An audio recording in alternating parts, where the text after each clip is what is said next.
This is a microscopic view of germs magnified several million times. When germs attack the human body, they often cause serious and dangerous diseases, such as diphtheria, a vicious disease of children. Germs in unknown trillions upon trillions infest the earth. They cripple and maim and destroy human life. To combat these germs and to protect public health, modern medical practice enlists the aid of vaccines, serums, medicines, and drugs. The science of preparing and dispensing these medicines and drugs is called pharmacy, one of the oldest professions known to man. And the key figure in this profession is the highly trained, registered pharmacist. He may be the man working diligently in the research laboratory, seeking to develop new and better forms of medication. Or he may be found in a pharmaceutical plant, controlling the strength, purity, and quality of drug products.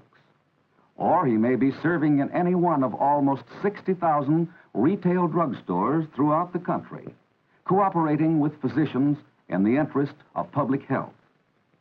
Although the corner drugstore is often an all-service institution, its most important function is to serve as the health center of the community. A doctor's prescription may seem mysterious to the average layman, but it's all very simple to the pharmacist. It may contain chemical names or abbreviated medical terms, but the pharmacist understands it perfectly. It is his responsibility to make sure that each prescription is filled exactly as the doctor has ordered. Accuracy and skill are synonymous with pharmaceutical technique. An error in the compounding of a prescription could be injurious or even fatal to the patient. So the pharmacist must take every precaution in his work. He checks and double-checks both the instructions and the required ingredients. After the medicine is compounded, he transcribes the necessary instructions on the label. Each prescription has its own serial registry number, which goes on permanent file to be kept on record as required by law. Annually, about 300 million prescriptions are filled by pharmacists. To be a pharmacist, one must be a graduate of an accredited college of pharmacy and pass the state examination for a license. The pharmacist, in common with all professional men, has a responsibility for ethical and conscientious service to his community. For at one time or another, human life will depend on his ability, accuracy, and integrity. On the pharmacy shelves are many drugs that must be used only under professional direction. Many of these are restricted items and must not fall into unscrupulous hands. Before he can fill any prescription containing poisons or narcotics, the druggist must obtain the purchaser's signature and address and the reason for the purchase in a special ledger. In very large drugstores, the pharmacist devotes his time exclusively to filling prescriptions. In smaller stores, he may also be in charge of hospital and sick room supplies as well. In these stores, the prescription business is generally light. So the pharmacist, who is usually the owner, sells many other products to maintain a sufficient volume of business. Success in pharmacy, as in any other profession, is achieved by diligence, persistence, and strict regard for professional ethics. In recent years, specialized prescription stores have become more numerous. Here, pharmacists sell only pharmaceutical products and supplies. As specialists, they keep up with all current developments in the drug field and can supply physicians with expert information on this subject. Specialization is also required in the field of hospital pharmacy, which offers opportunities for both men and women. Here, pharmacists must compound drugs, fill prescriptions, prepare antiseptic solutions, serums, and vaccines, and make bacteriological and clinical tests. Those in supervisory positions are responsible for the purchase of medical supplies and for the general administration of their departments. Veterans Bureau hospitals also require many pharmacists for staff duty. In fact, the government is one of the largest employers of pharmacists.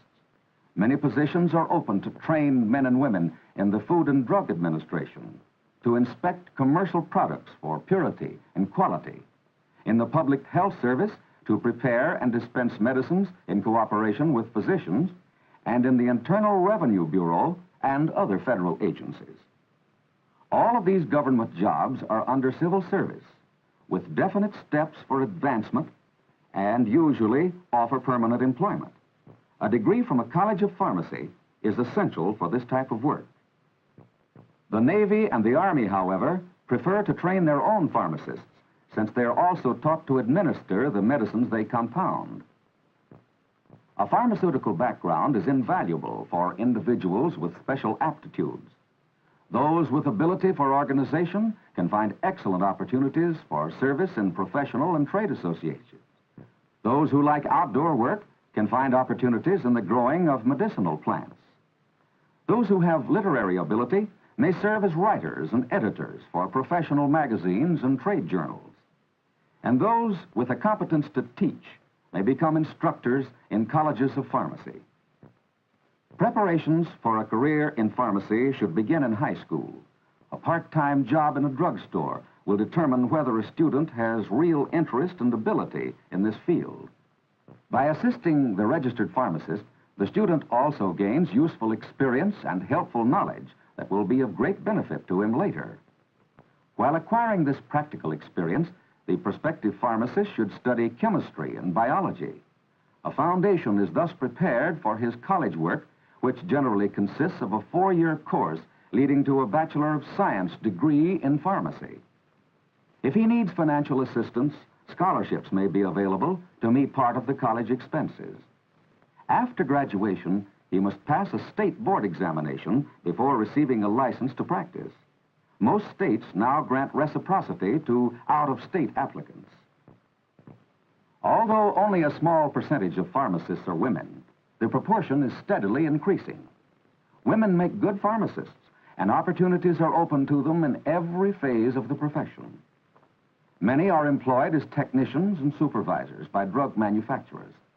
In this field, registered pharmacists are in constant demand, not only in the manufacture of pharmaceutical products, but also as salesmen and detail men to visit physicians and druggists and to give technical advice on the latest developments in medicines and drugs.